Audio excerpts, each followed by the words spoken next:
Entering the sacred cave, Bhagavan wandered through its labyrinth for a long time, moving from winding passages into vast halls, and from there into narrow gaps where one could barely squeeze through. He passed through chambers adorned with slender and massive stalactites and stalagmites. An unseen force guided him until he emerged into a vast hall deep within the underground maze, entirely covered in mountain crystals, brilliantly sparkling in the rays of a mysterious light, like a great luminous beacon powered by an unknown energy. Here, he was greeted by the great hierarch of the Circle of the Kailash Priests, El Morya. Here you are, my brother. Climbing the spiritual summit is not that simple. Not everyone is ready to believe that the summit exists. Here you are in the Trans-Himalayas, the spiritual heart of our planet. Go. Rigdan Japo is waiting for you. On every step of Rigdan, Japo's pyramid stood two adepts of the Circle of Kailash Priests, one on the right, the other on the left. Holding large glowing crystals in his hands, Bhagavan approached the pyramid, knelt down, and in an earthly bow, expressed his deep reverence to the Lord of the Circle of Kailash Priests. So you have come, my son. Receive the great knowledge of the Circle of Kailash Priests into your heart. In very ancient times, when a new planetary being, the Earth, was only beginning to form, and news of its birth spread to the farthest corners of our universe.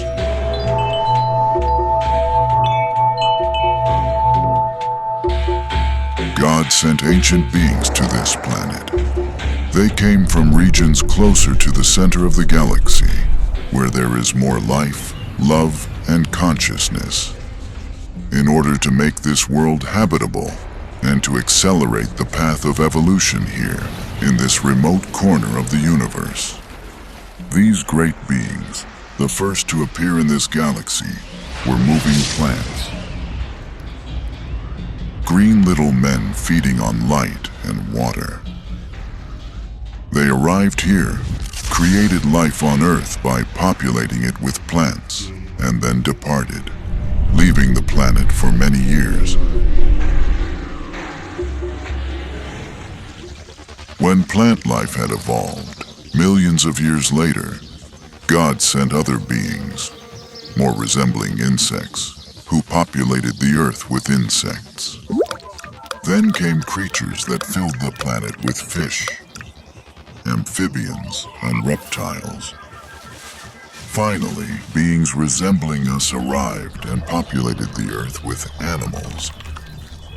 And so, on Earth, 4 chains of evolution appeared. These are plants that, at the end of their evolution, become green little men. Insects that, at the end of their evolution, become little men resembling elves. Cold-blooded creatures that, at the end of their development, become intelligent dragons, and mammals that become humans.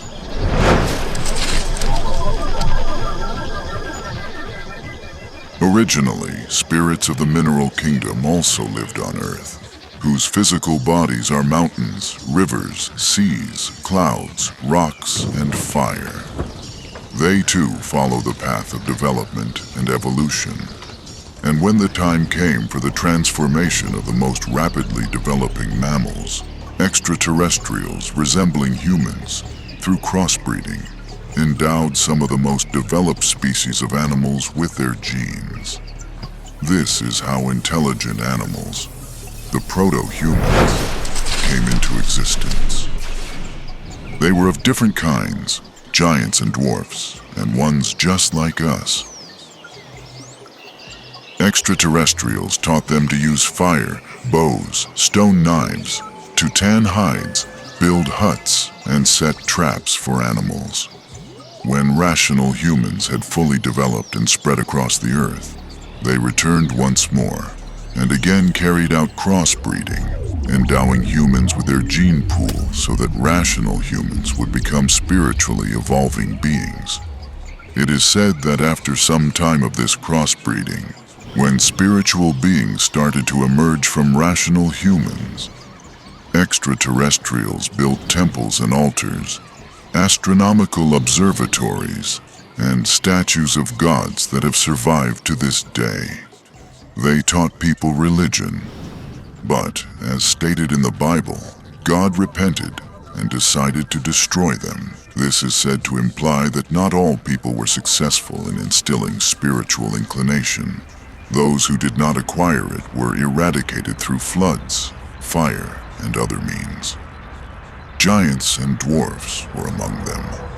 And, according to the Bible, only Noah and his family remained, meaning only spiritual people capable of development remained. They later populated the earth.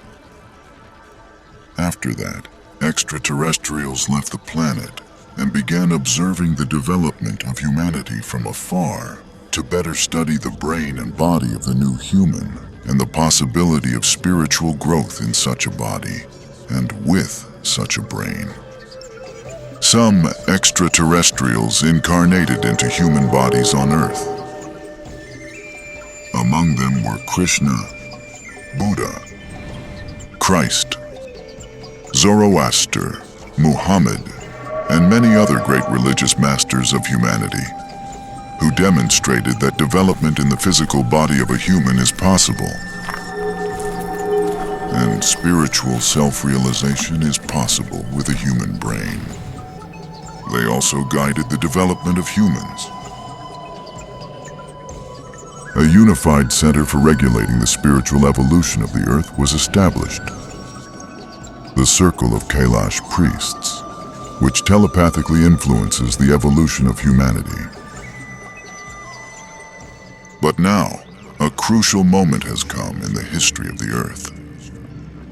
Most people could not follow the path of perfection, and they brought the planet to the brink of destruction.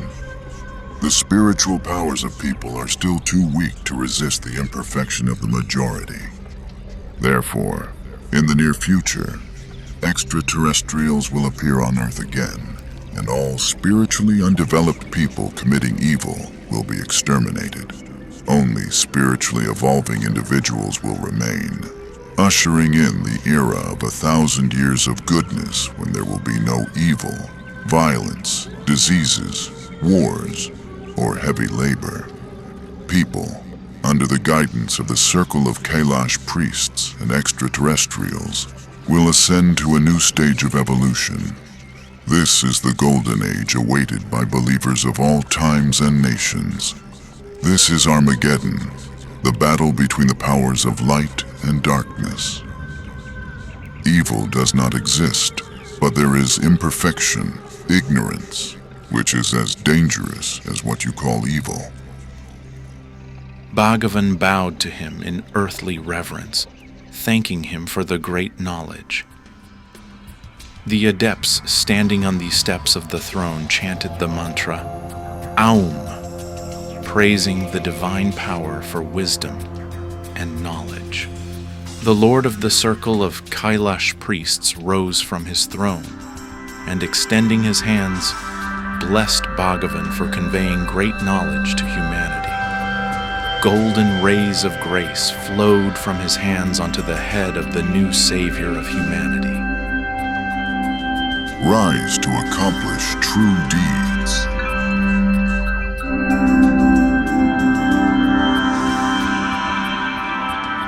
Bhagavan stood up and, in reverent silence, followed El Morya into another hall of the underground city of Trans-Himalaya.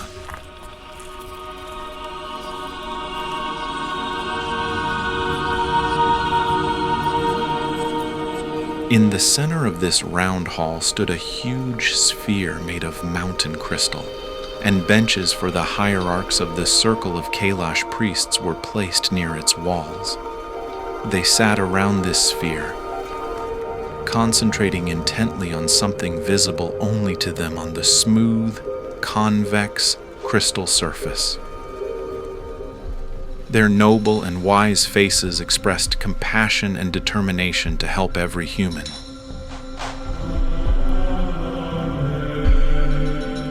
The hall's ceilings were dome-shaped and extended upward by 50 meters. At their very top was a bright crystal emitting light that illuminated the entire hall.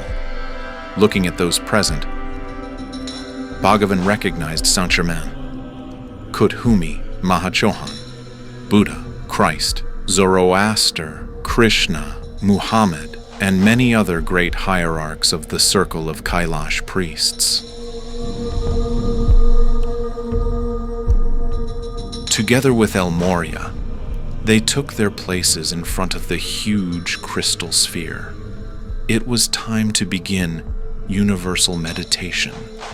The hierarchs focused on the crystal sphere, transmitting their assistance and support to all spiritual people on earth through it.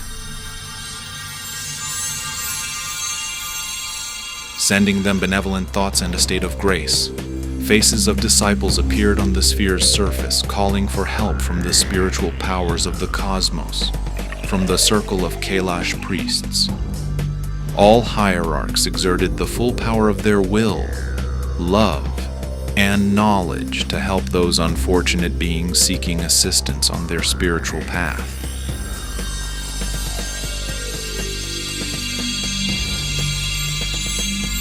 Each person was given help, health, harmony in family and work, the unfolding of strengths and abilities, as much as they believed and opened themselves to the powers of light through their good thoughts and deeds for the circle of Kailash priests and for the salvation of misguided humanity lost in ignorance. After 2 hours of meditation, the hierarchs raised their hands to the sky, drawing in new cosmic energy to replace what they had spent on the salvation of humanity. Earthly man has not fully mastered his mind. Now the minds of many people function only as a memory-storing society and parents' experience and settings, and as an imagination that sometimes produces strange monsters, inflating animal instincts, anger, fear, and passion to incredible proportions.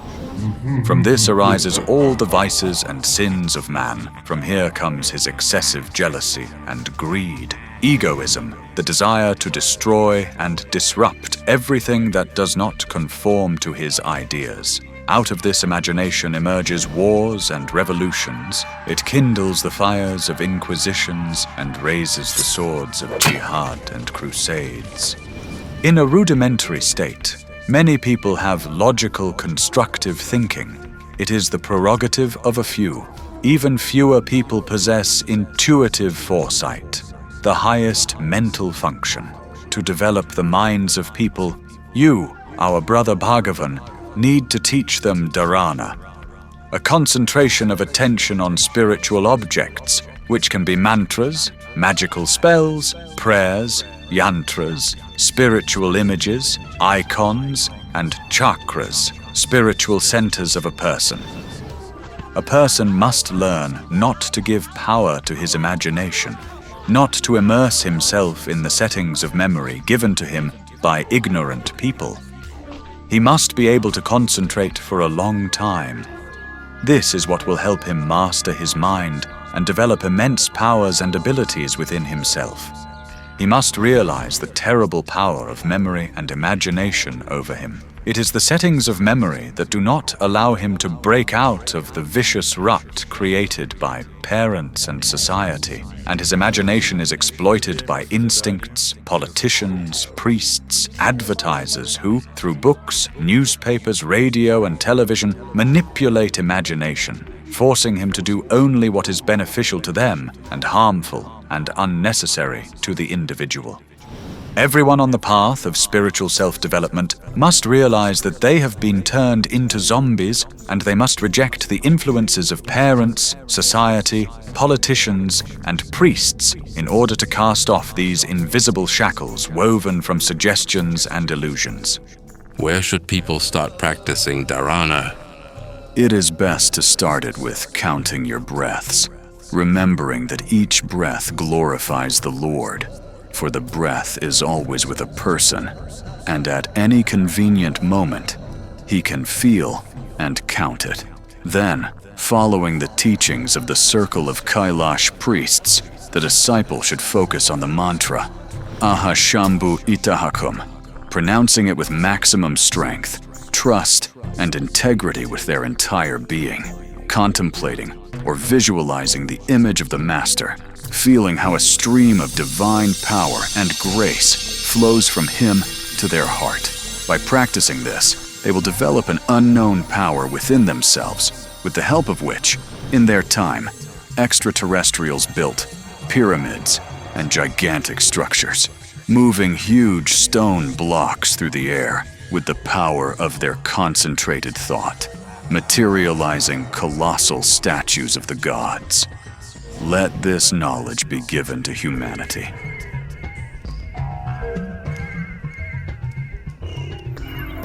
Bhagavan raised his hands, concentrated on them, and flames flared up between his palms, emitting fragrant smoke. And then flowers began to scatter throughout the vast hall, showering the great hierarchs with their petals. Let the power of Dharana be given to worthy disciples. And all the hierarchs unanimously uttered, So be it. Om. Few will be among the chosen. The rest will face incarnation on lower planets, where they will once again live in the form of cave people, from whose level they have not risen to spirituality. Hitlers and Stalins will meet at the watering hole, chasing each other with clubs. Thousands of years will pass before they rise to the level of spiritually developing humans. Nevertheless, spiritual people in the 21st century will live in a new spiritual world that will arise on our earth. Truly, I tell you, this generation will witness the kingdom of heaven here, and we must save more people. Let the kingdom of heaven be found by the worthy.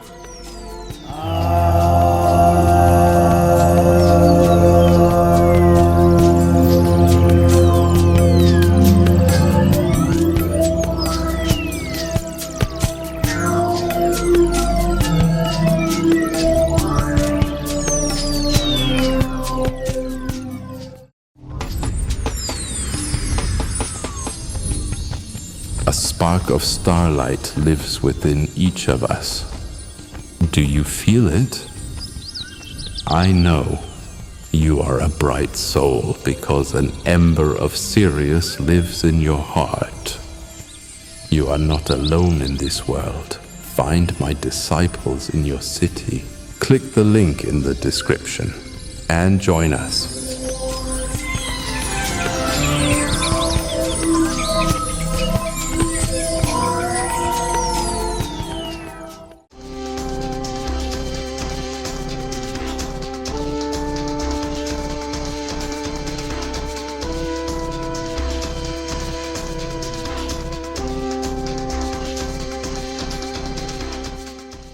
In our extreme times, when the fate of the entire planet is at stake, it is crucial for the knowledge of angels and benevolent spirits to spread as quickly as possible, globally, and reach thousands of people.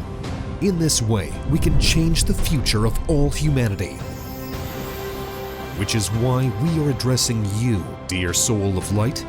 Spread the knowledge about our wise books and films. Share links to videos or cartoons. All of this is available and free. Invite women to individual practices, webinars, and seminars. And the Great Spirit of Light will help you and your family. It will direct an enormous amount of energy to fulfill all your desires. Benevolent spirits and angels will assist you and your loved ones in all matters. A thread of light and love extends from your heart to the hearts of thirsty women. and the creation of good and the dissemination of enlightened knowledge throughout the world begins. Become part of the mission of light. Help people, and God will help you.